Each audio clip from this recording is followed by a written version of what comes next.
I'd say Violet. Hey, Violet. To do. Oh my gosh. Hey, everybody. Hi, guys. Thanks, Violet. So great to hear your voice.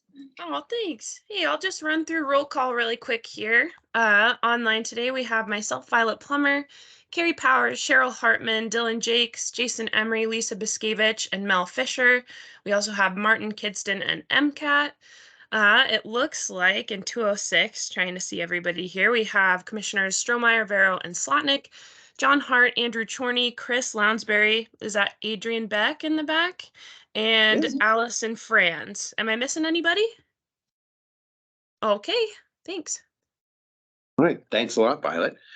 Welcome to our admin meeting for Tuesday, May 9th. Do we have any public comment on items not on the agenda? I have All right. 3 announcements Woo! this morning, Nice. and I want to get these out here before Martin riffs off. If he gets bored with our main agenda. So, first announcement, Martin, on Thursday of this week at the Roxy, there will be a showing of the film Elemental. I will be on a panel discussion with Carolyn Upton, who's the supervisor of the Lolo National Forest, Jack Cohen, world-renowned fire scientist, and I think someone from the fire department. I think either Missoula Rural or the city of Missoula. So this will be focused on re-envisioning our relationship to wildfire. So Martin, you will not want to miss this. I'm not gonna miss it. Oh, there. Well We'll done. be there.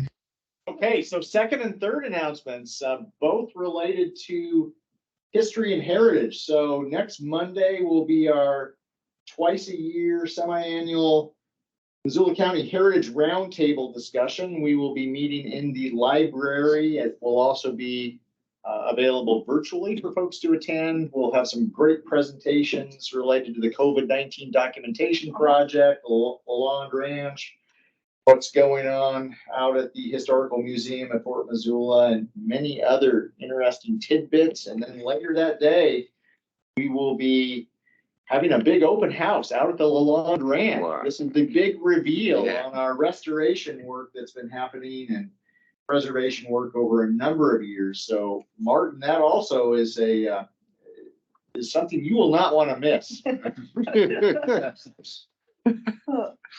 That's it. Those are wonderful. Good to have some good news. More than good to have some I'll good try news. next time to Thanks. bring some bad. Yeah, bring something sour next time. Okay, nothing on the consent agenda. So we're just gonna plow right on through to our action items. And first is John Hart. Morning, Commissioners. What I have for you to consider this morning is a memorandum of understanding between Missoula County and Titam LLC. And it is a memorandum of understanding that if you approve it and allow the chair to sign it, it would begin a public process to consider settling litigation against Missoula County. And the litigation arises out of your decision in 2021.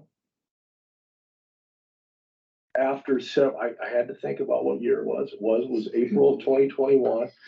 And this was the culmination of 3 public meetings where you decided to deny the subdivision application for the Macaulay Meadows subdivision. That was a unanimous decision. The basis for your decision to deny that subdivision is that the application did not it didn't mitigate the loss of important agriculture soils in much of the land that was to be subdivided. It also did not adequately mitigate impacts to wildlife and wildlife habitat that existed on Macaulay Butte, and primarily that was bird habitat.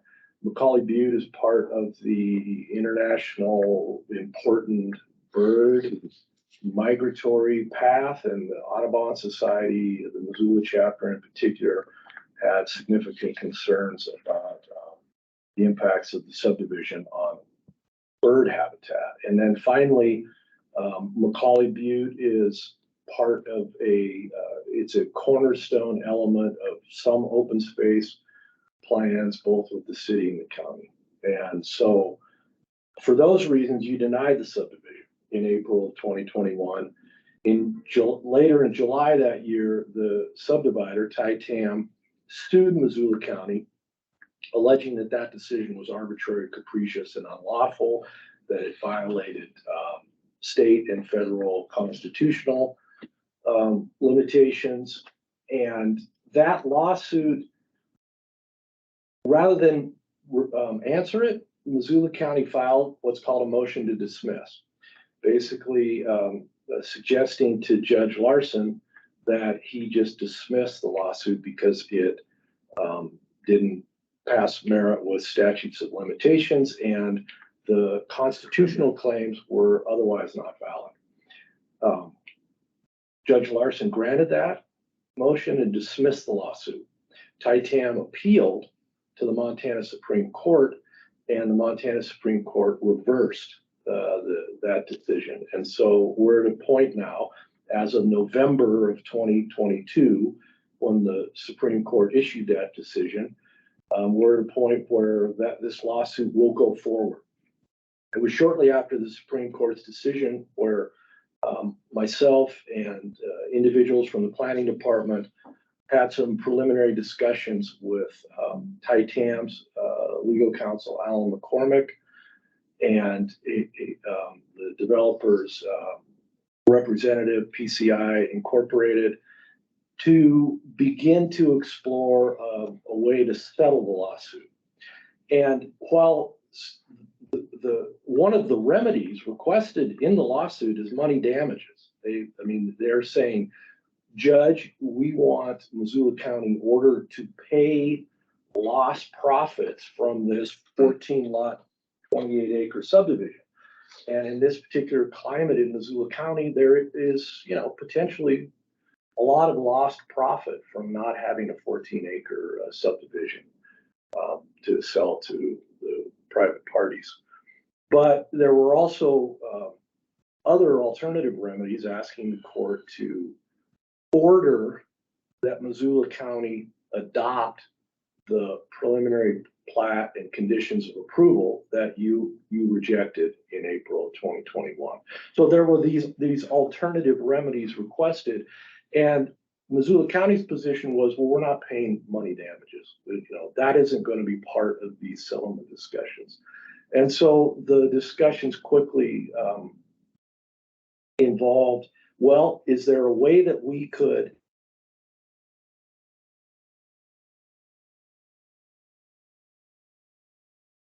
compliance with the Montana Subdivision and Platting Act, Missoula County subdivision regulations, such that we could resolve this litigation? And we came to a design. It's still a 14-lot subdivision. But what has changed is that rather than 4 additional lots being platted on Macaulay Butte, there will only be 1 additional lot on the Butte with some very significant exterior architectural limitations on it, such that hopefully it will blend in better if something is built on that lot. But unfortunately, the 3 lots that would have been platted on the Butte have been moved down onto the flat field below the Butte and are lotted on what would have been some protected ag land under the original proposal. But as we all know, the 2021 legislature restricted local government's ability to force subdividers to set aside agriculture land as part of a subdivision application. So while you could require agriculture set-asides in April of 2021, you lost that ability as of July 1st. How much do you think that decision might have actually been tied to Titan? Well, that was already in play before Titan. It was already in play before Titan. I think that legislation was directed at Missoula County. For sure. It was like some of the same personalities are involved. Yeah. So I'm getting a little far afield, no pun intended. MOU. So we've got an MOU, exactly. We have got an MOU for you to consider. And I'm just gonna read, I want a really clear record from this meeting. And so I'm gonna read section 1 from the MOU. It's entitled Settlement Agreement. Subject to the completion of a public review process, and that's important. We're gonna talk about that public review process in detail. The parties agree to settle the litigation on the following terms. Titan agrees to revise the preliminary plat of Macaulay Meadows subdivision in a configuration and form as substantially shown on Exhibit A of the MOU, part of your meeting packet. It's a preliminary plat, 14 lots, 28 acres, and accept as conditions of preliminary plat approval the conditions set forth in Exhibit B. And those are 7 pages of single space conditions of approval.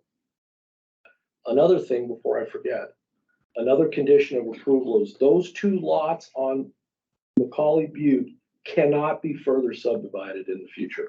Okay, so there will be 2 lots and only 2 lots ever on. And there's 1 lot now. Okay, so this is 1 additional lot, and neither Do you one have can that be exhibit subdivided. here? I'm trying to look it up. Aha, that makes. Well, this is, the one I brought is not exactly what is in the public record, but it's pretty darn close. Missoula County agrees to approve the preliminary plat, again, subject to the public review process. Approve the preliminary plat of the Macaulay Meadows subdivision in a configuration form as substantially shown on Exhibit A, and impose as conditions of preliminary plat approval the conditions set forth in Exhibit B. And they will execute the settlement agreement and release of all claims substantially in the form set forth in Exhibit C, which is also part of your public meeting packet today. And but now I want to talk about the public review process, which if you enter into this MOU, you will initiate this public review process. And again, this public review process is a deliberate decision by both parties. It was very important, not only to me as an attorney for Missoula County, but also Mr. McCormick as an attorney for Titan, that we do this in the sunshine. What does a public review process mean? Is that Well, a hearing? I'll talk about that, Josh, but I just want to make it, I want to make it clear to everyone. This is not something that we had to do. We could have struck this settlement agreement and I could have brought it to you at an admin meeting. And I could have said, I'm going to talk to you about settling a lawsuit. And we're going to close this meeting under the litigation strategy exception to the open meetings law. And we could have done that. We could have come out of that meeting and you could have deliberated, taken public comment and made a decision. We could have done it in that way. We did not want to do it in that way. This was a controversial subdivision and we wanted to settle it in the sunshine. So the public review process, this MOU obligates Missoula County within 20 business days of signing the MOU to have a public hearing where within 20 days following the effective date of this memo, Missoula County shall provide public notice and hold a public meeting at which Missoula County will consider executing the settlement agreement and release of all claims substantially in the form set forth in Exhibit C to include the revised preliminary plat, Exhibit A, and conditions set forth in Exhibit B. During its deliberations at that public meeting, and that public meeting, I've got a placeholder for that public meeting on June the 8th. At your Thursday afternoon, 2 p.m. meeting on June 8th.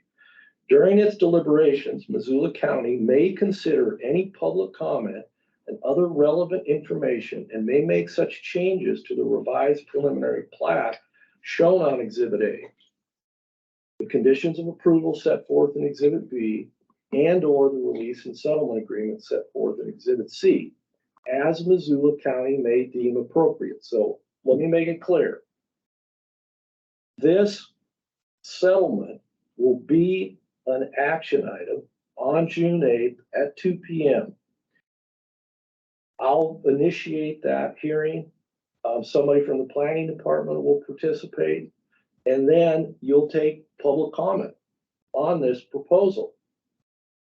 At the end of the public comment period, if you want to make changes to either Exhibit A, B, or C to this MOU, you can propose those. But if Missoula County makes any changes to the proposed documents, TITAM may elect to accept such changes and proceed with the terms of the release and settlement, or reject such changes and proceed with the litigation. At which point, if they reject the changes, the MOU shall have no further force and effect. They reject the changes, we go to court again. We go back and continue to litigate. So when we decide to accept or deny changes, we would treat those asks as we would treat any other asks, unless they're within the bounds of our legal authority, we wouldn't be doing them. So neighbors may come and say, man, I hate this. This is really going to change the traffic patterns in my neighborhood. I don't want to see so many houses here. Well, according to zoning and subdivision regs, they're not breaking any rules. We would have no grounds to say to neighbors, yeah, we don't want you to have Well, to we live have- with that impact. We have grounds, we could. We would be sued and lose. Well, alternatively though, John, could it not be the case that based on public comment and testimony, we feel as if there are some portions of the documents you mentioned that should be altered. We present that to TITAM, they reject it. Presumably, we could then say, based on that, we will, I guess, talk to me a little bit more. We could say, okay, you guys reject it. We will go with the original agreement as presented versus they rejecting it, And then immediately automatically. triggering Exactly. active litigation. Exactly. That could be, that would be a very plausible outcome. We could float changes. If those are rejected, we could, Go back to the, go back to the original. The original or no, this? what's back being to this. proposed, the MOU. What's- Yeah, what's being What's proposed? being proposed in this MOU, the exhibits to this MOU. Does the, I'm, and would that have to happen at that meeting? So for instance, Well, your decision to settle this lawsuit has to be made at a public meeting. I would like the decision up or down to be made on June the 8th, but it isn't absolutely necessary that it happen on June 8th, but it would have to happen at a subsequent public hearing, and it would be more than 20 days after, 20 business days after you would execute this MOU. So we get into that issue too. We'd have to get some buy-in from TITAM about extending this process. so I very much appreciate the sunshine, the transparency. And I'm also nervous that for the neighbors who come, they will believe there is more possibility for change than there actually is. Well, the sky is the limit for their opportunity to make public comment. And let me, before I forget, talk about how we are going to go above and beyond what is required for providing public notice for the June 8th meeting.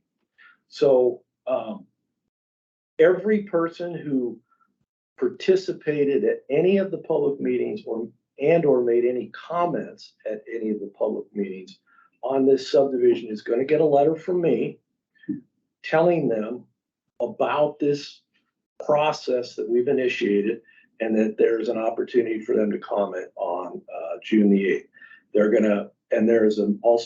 They'll be given notice of a Missoula Voice page that, we have in draft form that we would go live with at some point in time later this week, where they can get every one of these documents that we're talking about today. Of course, every one of these documents we're talking about today is already part of this meeting agenda.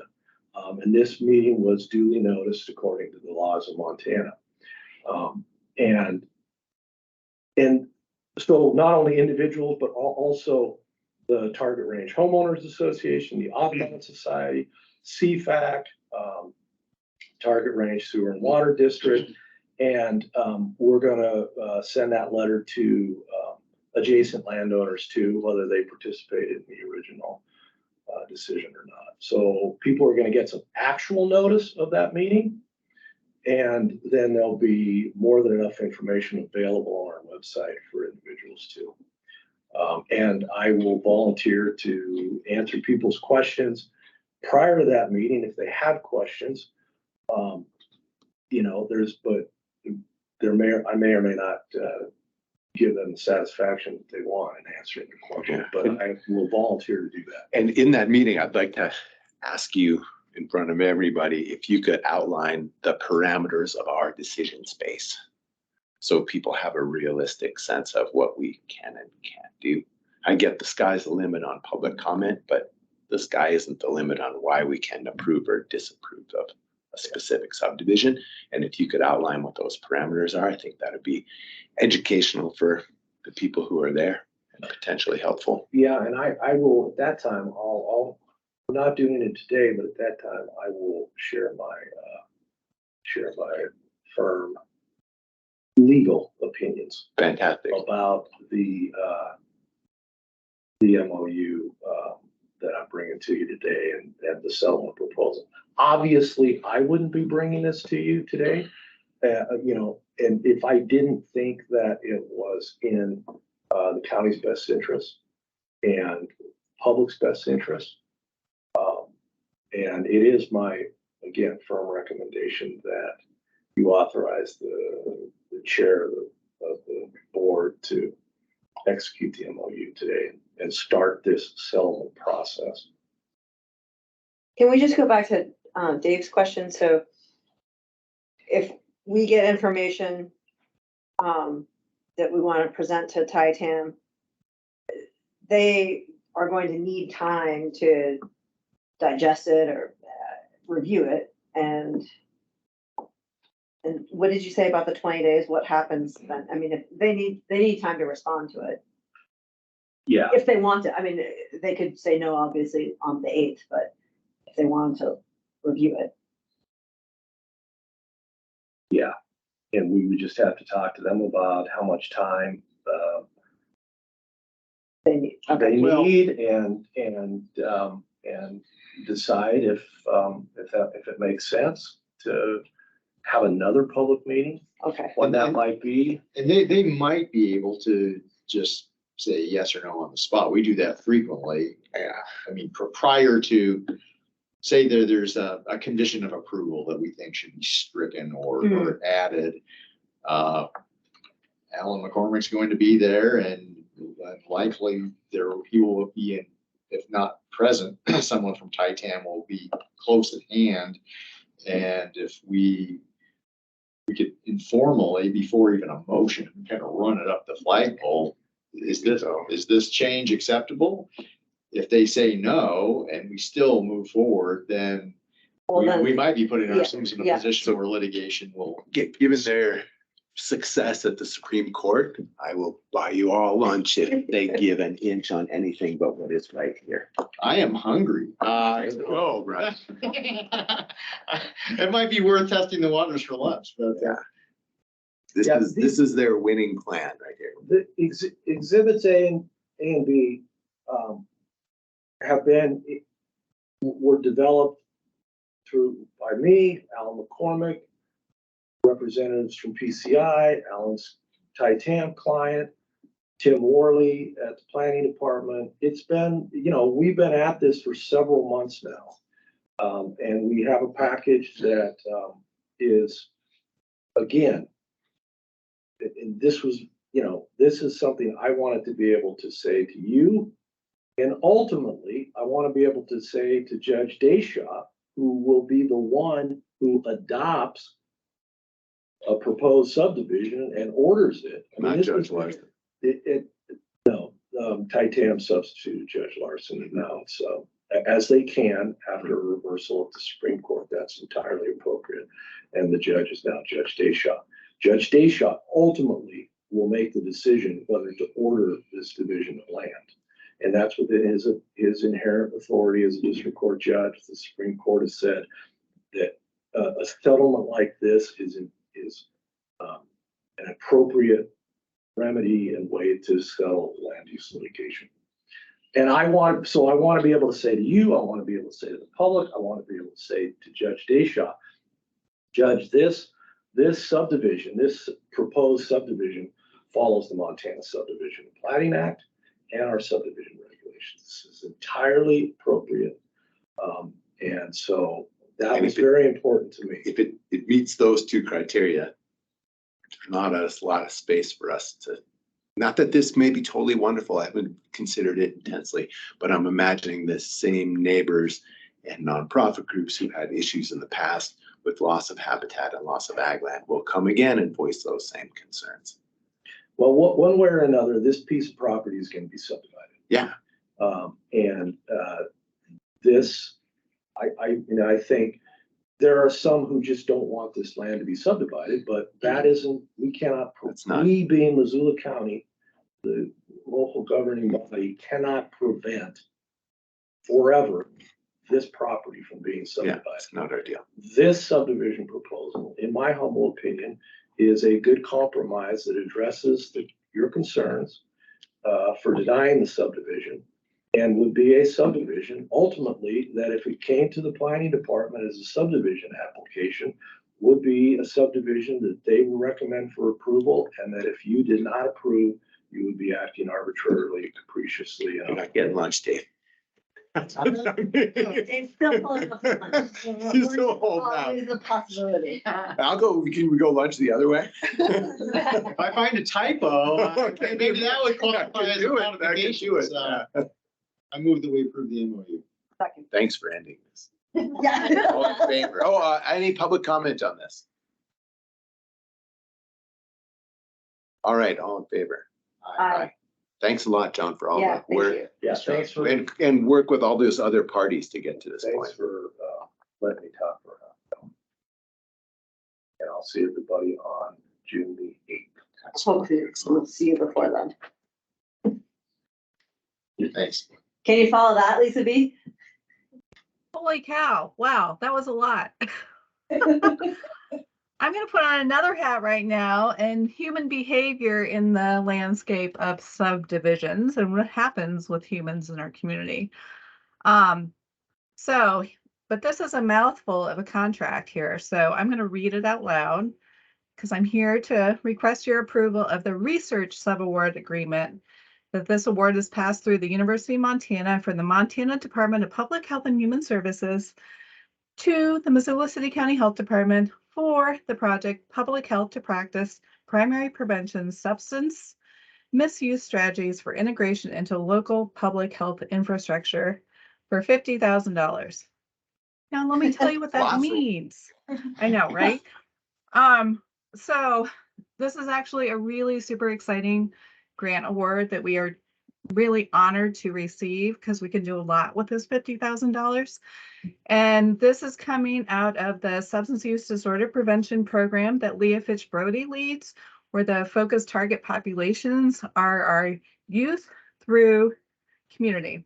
And this grant is really targeting the ages of 12 to 20-year-olds and their parents and caregivers that are very influential in their lives. So the title of this project is called Youth Use of Marijuana Media Campaign Project. And what we have been seeing over the years, the trends for marijuana use in our community are rising. That marijuana use on a regular basis and its acceptance by parents and caregivers is up. And we're seeing more cannabis related disorders happening in our emergency rooms and in our healthcare institutions. And so what this media campaign is going to provide in our community is there's 3 prongs to it. One, we are going to be outreaching to parents and caregivers through a survey and through focus groups. So we're going to be at downtown tonight, out to lunch. We're going to send out a mass email, do some email marketing to these parents, look at PTAs, find parents and caregivers everywhere. and ask them a survey about their opinions and understanding of marijuana use and how that affects their youth.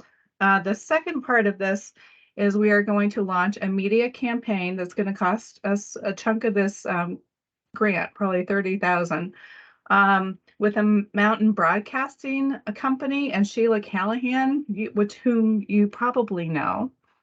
They're going to help us develop a campaign that we are going to educate the community about the effects of marijuana and the youth and their brains, and the addictive components to it and how it will, the perception of harm around their memory, around learning, around emotions. And we're just really tickled. So that's what it's about. And then the long-term goal is to look at our MPNA data, which is our Montana Prevention Needs Assessment that is given to 8th and 10th and 12th graders in Missoula County, to see what their perception of marijuana is and the use. And our goal is that perception of marijuana use, that it's okay to use, will either decrease or stay the same, that it won't increase. So that's our long-term goal, is that perception. And because we know that if we can prevent youth from using at a young age, like around 16, that the likelihood of them being, getting a cannabis use disorder or having a psychosis or having other, harmful impacts will not be happening in our community, and our kids will be protected. So in a nutshell, that's what it's about. And we're really partnering with Mountain Broadcasting. It really just gives us a super high quality campaign to launch in our community. So I'm really tickled and excited to partner with them and have their expertise in working with us. Fantastic. Thank you. Thanks. So that's I don't what have- all of that means. Do you have any questions? I don't have any questions. Okay. I was gonna make a motion, unless looking at all the parents in here who have access to youth.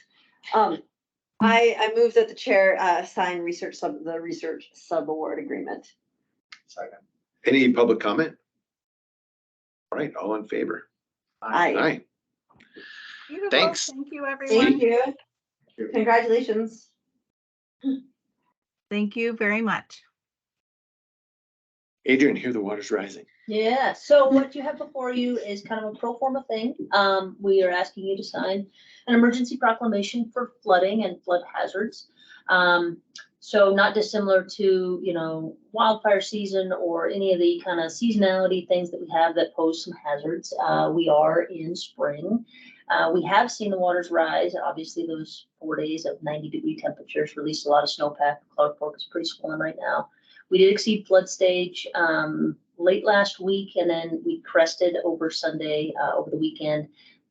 Water is coming down, and primarily what we're asking you to do today is to sign this flood emergency proclamation, just as a precautionary measure should we see the waters rise significantly from where they are now, or if we need to expend resources in our flood response or exercise any of our authorities granted under our emergency operations plan, such as closing roads or evacuating public, that we have that kind of taken care of and buttoned up ahead of time. We are seeing some impacts right now in the areas where we typically see them when water leaves the banks of the Clark Fork River, around the Tower Kerwald Street area.